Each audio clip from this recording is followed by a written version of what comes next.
as you describe some of those things, the thing that kind of jumps out at me is that your career in WWE was very kind of stop start, wasn't it? And that there were periods where you had real hot spells, Yeah, and then it would almost be like you'd vanish for a period, and then you you're come telling back for a me. bit. And yeah, it was You're yeah, telling me. It was like, man, especially after that first kind of initial run with Finley, and then we did the Vince's son stuff. Then it was like, oh, guest hosting stuff.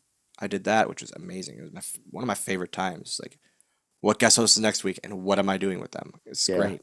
And then but like after DX, it was like nothing, nothing. It was like a random thing here and there, pretty much until the 3MB stuff.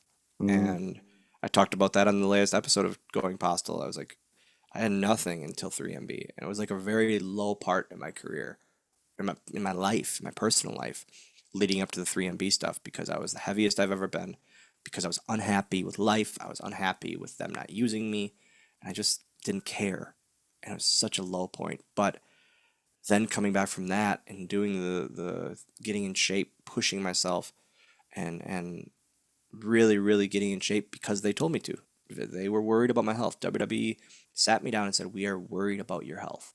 mm, We need you to get on a diet plan and a workout plan and a weight management plan."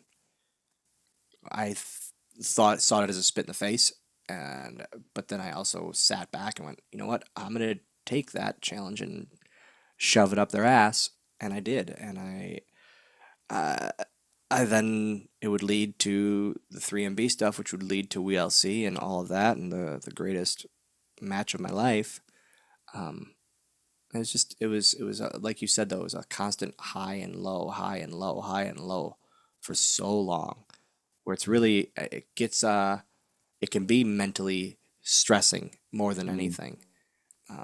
I was on house shows. I was working every weekend on house shows, but not on TV that Monday or Tuesday.